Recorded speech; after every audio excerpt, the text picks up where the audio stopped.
Hey y'all, my name's Mara. Welcome to or welcome back to my channel. Today's video is going to be about the oldest books on my TBR. So I listed this video probably a year and a half, almost 2 years ago. So I wanted to give you guys an update if I've actually read those books and then share what are now the oldest books in my TBR, so that way I kind of have the knowledge of what I really need to prioritize for the rest of this reading year. The last time I filmed this video, I had 5 books on that list, and I did read 3 of them, and I ended up unhauling 1 of them. So one of those books will carry over, and I'll talk about that in just a minute. First on that list that I did read was Crown of Feathers. Crown of Feathers was a delight. I actually give this one 4 stars. I had some issues with the world building, but I thought that the plot and the characters were just so fun. So this one follows Veronica and Val, who are 2 sisters, as they embark on a journey to become Phoenix Riders.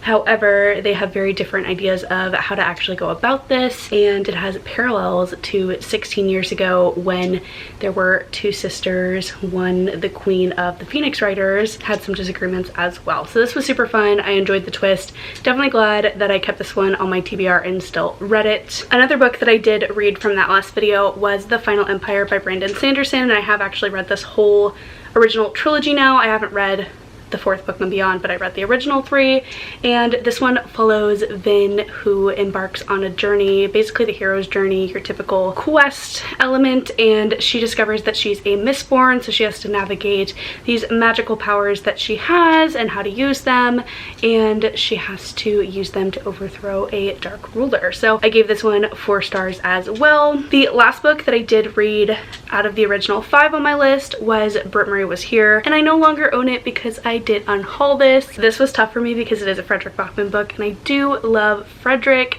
He's one of my favorite authors of all time, but unfortunately this one did not work for me, so I just unhauled it after I read it.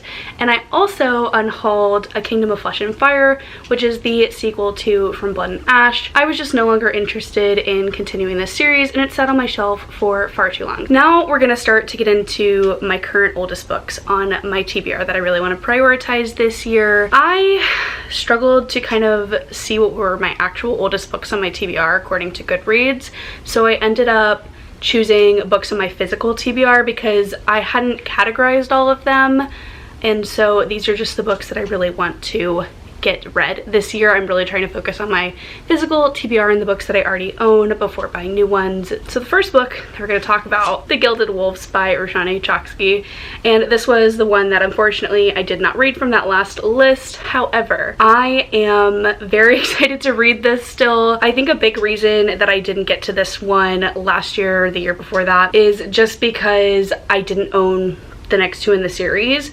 However, for my Kindle Unlimited girlies, of which I am not, but I am hoping to be soon, I just found out that all 3 books are on Kindle Unlimited.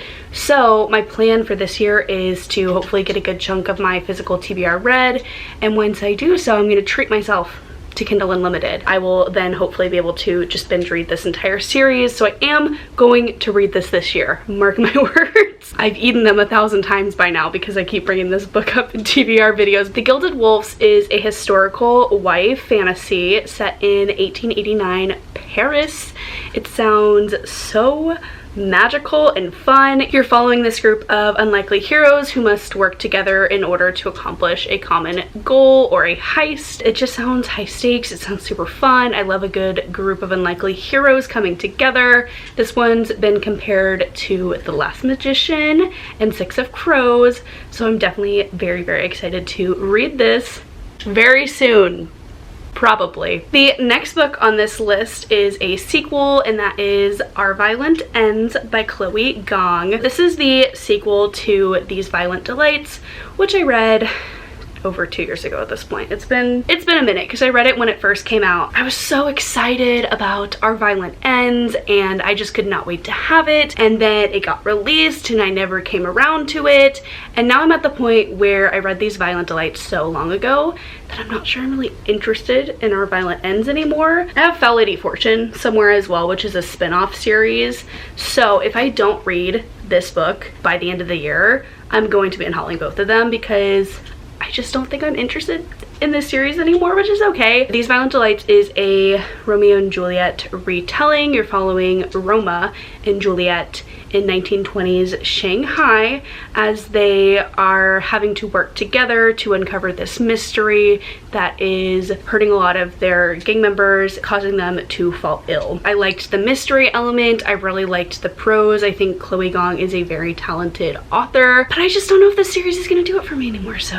time will tell. I'm not ready to say goodbye to this book yet, but I probably will have to soon. The next book on this list is one that I was kind of surprised to see on here, and that is An Absolutely Remarkable Thing by Hank Green. So this is one that's just sat on my shelves. I'm interested in it, but it's never been one that I've really gravitated towards. I kind of struggled to understand from the Goodreads synopsis, so my understanding is that this follows aliens called the Carls. There's a woman who sees this statue of a Carl one day and she videotapes it, and all of a sudden they start appearing everywhere, so she's kind of the source of this phenomenon. So it kind of is changing her life, and we'll see if it's in a good way. I have been looking through the reviews in order to kind of like prepare for this video, see what these books are about, and it's definitely re-sparked my interest in this book because so many people love it. They say it's just such a heartfelt, good, fun time, and it's got lots of fun commentary. So definitely want to pick this one up soon.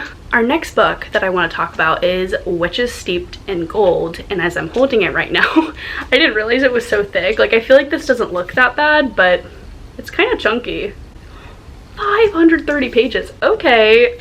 Hello. So Witches Steeped in Gold is one that I'm kind of nervous to read, if I'm honest. I hadn't heard too much about it after it had been released. This is one that I got right around release time. Everyone was hyping it up. The synopsis sounded so cool, and then it came out and no one was talking about it. So I was looking through my Goodreads reviews right before filming this. DNFs galore, 1-star reviews galore. This is one of my lowest rated books on my TBR shelf on Goodreads. It has like a 3.21, which is honestly not very high. It doesn't sound that bad when you say it, but like compared to most other books on the platform, a 3.21 is not good. I tried not to let all of that kind of like cloud my opinion because the synopsis is what originally drew me to this book, and also the cover is just so gorgeous. I definitely want to read this. This is a Jamaican inspired YA fantasy duology. This one follows Jasmine, who is the queen's daughter, as well as Irea. So these two are sworn enemies, and of course they have to work together to accomplish their mission, and the synopsis doesn't really say it much more than that, but it does compare it to Killing Eve, Furyborn, and An Ember in the Ashes, and I really enjoyed all three of those, so I think that I could have a great time with this. Maybe I'll do like a rating the lowest rated books on my Goodreads TBR video or something like that, but hopefully this one surprises me and I feel differently as most of my Goodreads friends do. Alrighty, the next book on this list is another YA fantasy, which we shouldn't be shocked by because I do read a lot of it, and I definitely was reading that the most 2 years ago. So a lot of these titles have kind of carried over as I've become more interested in other things like romance, but this is the Guinevere Deception, and I think I got this one 3 Christmases ago at this point, and this is one that I still really want to read. I did try to read it pretty recently isn't like a year ago. I did start it, I got like 40 pages into it, and I was enjoying it. However, I was not in the right headspace at the time to kind of love this book, but I knew that I could, so I wanted to put it off for the time being. This is a Camelot / King Arthur retelling, and we're following Princess Guinevere as she goes to Camelot to meet her newly betrothed King Arthur. You find out that Guinevere is not actually who she says she is.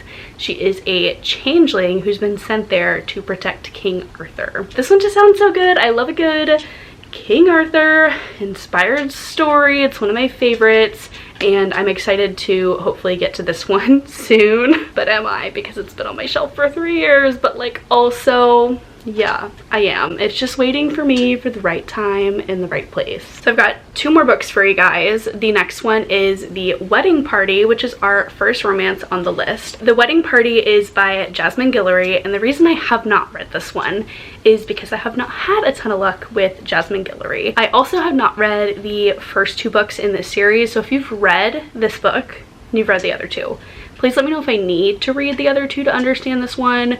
With romance, that's generally not the case. You can read them all as standalones, but I would love your input because if I have to read two other books, I might just get rid of this one. Maddie and Theo are sworn enemies, but the only thing they have in common is that their friend is getting married. So they are on each of their respective wedding parties and trying to help plan events, and they accidentally kiss one day, made a little oopsie, no big deal. They keep thinking about this kiss even though they hate each other. So I definitely like the forced proximity as well as the hate to love trope. So I think this one could be a really good time, and I do want to give Jasmine Guillory a second chance because she has so many popular romance books out. I feel like if I do enjoy her work, I would have so many books to add to my TBR, which would be fantastic. We've finally made it to the last book on this list, which is Norse Mythology by Neil Gaiman, and this is another one of my favorite authors. I love Neil Gaiman, but I have not read a lot of his more recent works. For some reason I haven't read Norse mythology, and I think that's just because Norse mythology doesn't really interest me that much, which you might be wondering why I bought this book. Ask me 4 years ago because I have no idea. I am intrigued by this one. I've heard great things, and it's under 300 pages. Like, I love a good short book. Love it. This one follows the three like main gods of Norse mythology, which my understanding is all from the Marvel Cinematic Universe, in which I have not seen a lot of the things surrounding these three characters. So I know that it's not the case that this isn't going to be just like Thor Ragnarok in one movie, but like it could be. This one follows Odin, Thor, and Loki. I'm intrigued, not on the edge of my seat though, clearly, since it's sat on my TBR for so long. All right guys, here is the final stack of all of the books still on my TBR from many eons ago. I think we've got a good list here, right? Like, I do have some stuff that I'm still really excited about. There's a reason these books have stayed on my shelf and not been unhauled, because I'm still very excited about them. I think the one that I'm most excited about is probably The Gilded Wolves or An Absolutely Remarkable Thing. Let me know which of these titles I should prioritize if you've read any of these and